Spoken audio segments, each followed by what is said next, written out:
আসসালামু আলাইকুম এভরিওয়ান। বন অ্যাপাটাইট ইওর ম্যাজিস্ট্রেট সিরিজটা দেখার পরেই আমি ডিসিশন নিয়েছিলাম বিবিম্বাপের রেসিপিটা আপনাদের সাথে শেয়ার করব। আর অনেকে আমাকে কমেন্টও করেছিল যে এই রেসিপিটা শেয়ার করার জন্য, সো ভাবলাম আজকে শেয়ার করেই ফেলি। বেসিক্যালি এটা একটা কোরিয়ান মিক্সড রাইস বোল। আমি রিসার্চ করে যা বুঝলাম, ওরা স্টিকি রাইসের সাথে এখানে কিছু ভেজিটেবল আর যে কোনো একটা বা দুইটা প্রোটিন ইউজ করে, যেমন বিফ, টোফু বা চিকেন, এই টাইপের কিছু। সো অনেকগুলো ভিডিও দেখার পর আমি যেটা দেখলাম যে কমন কিছু ভেজিটেবল ওরা ইউজ করেই থাকে। সো আমি ওই কমন কিছু ভেজিটেবল এখানে নিয়ে নিয়েছি। আমি এখানে যা যা ভেজিটেবল নিয়েছি সব আমি কমেন্টে পিন করে দিব, আপনারা ওখান থেকে দেখে নিতে পারেন। সো এখানে আমি একটা প্যানের মধ্যে পানি ফুটাতে দিয়েছিলাম। সো ওই পানিটার মধ্যে আমি এখানে পালং শাকটাকে ফার্স্টে অল্প একটু 15 সেকেন্ডের মতো সিদ্ধ করে নিব। সেম পানির মধ্যে আমি বিন স্প্রাউটটাও সিদ্ধ করে নিব।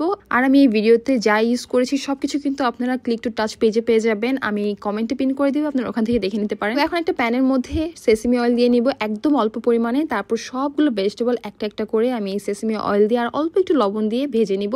আপনারা চাইলে এখানে ব্ল্যাক পেপারও ইউজ করতে পারেন, কেউ চাইলে সয়া সসও ইউজ করতে পারেন, বাট আমি জাস্ট সিম্পলি এইভাবেই রাখবো। অল্প অল্প করে সেসমি অয়েল দিব আর দিব হচ্ছে একটু লবণ দিয়ে সব ভেজে নিব। জাস্ট মাশরুমটা ভাজার সময় আমি এখানে গার্লিক ইউজ করেছি আর একটু বেশি করে লবণ দিয়েছি যাতে মাশরুমটার ভিতরে লবণটা যায়। পালং শাকটাও আমি সেসমি অয়েল দিয়ে আর একটু গার্লিক দিয়ে ভেজে নিব, একটু লবণ দিব আর দিব একটু চিলি ফ্লেক্স। এখানে আমার ইচ্ছা ছিল জুকিনিটা ইউজ করার, বাট আমি পাই নাই, তাই আমি এখানে কিউকাম্বারই ইউজ করব। ওইটাও আমি জাস্ট প্যানের মধ্যে একটু হালকা হালকা ভেজে নিব।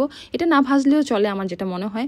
সো ওইটা উঠিয়ে নিলাম আর এখন একটু বেশি পরিমাণে সেসমি অয়েল দিয়ে দিলাম অল্প একটু গার্লিক আর দিয়ে দিলাম চিকেনটা সিজনিং এর জন্য আমি ইউজ করবো এখানে garlic powder, onion powder, paprika powder আর দিব একটু সোয়া সস, একদম পরিমাণ মতো একটু লবণটাও দিব। সবকিছু দিয়ে ভালো করে রান্নাটা হয়ে গেলে উঠিয়ে নিব। আর কোরিয়ান ফুডের কিন্তু সবচেয়ে মেইন ইনগ্রিডিয়েন্ট হচ্ছে গোচুজাং। আমি লাস্ট ভিডিওতে বলেছিলাম এই বিবিম্বাপটা কিন্তু এই গোচুজাং ছাড়া হবেই না। আর এই গোচুজাংটা 100% হালাল। আপনারা আমাকে অনেকেই কোশ্চেন করেছেন, আমি আবারও বলে দিই, আমি যে গোচুজাংটা ইউজ করেছি এটা 100% হালাল। সো গোচুজাংটা দিয়ে আমি এখানে একটা সস বানিয়ে নিয়েছি। এখানে আমি দিয়েছি সোয়া সস, দিয়েছি চিনি, তারপরে দিয়েছিলাম একটু সেসমি অয়েল আর হচ্ছে একটু গার্লিক। সো দিয়ে একটা সস বানিয়ে নিয়েছি আর এখন আমি অ্যাসেম্বল করে নিচ্ছিলাম। এখানে আমি স্টিকি রাইসটা রান্না করে নিয়েছিলাম, আমার কাছে ছিল। আমি কোন স্টিকি রাইসটা ইউজ করেছি আমি কমেন্টে পিন করে দিব। আর এখানে আমি সব ভেজিটেবল আর চিকেন দিয়ে সুন্দর করে অ্যাসেম্বল করে নিলাম আমার বোলটা আর দিয়ে দিলাম উপরে পোস্ট এগ আর দিয়ে দিলাম বানিয়ে রাখা গোচুজাং সস। আর এখন অ্যাড করব সিউইডটা অপশনাল, চাইলে দিতে পারেন চাইলে না দিতে পারেন, আমার কাছে ছিল তাই আমি অ্যাড করেছি।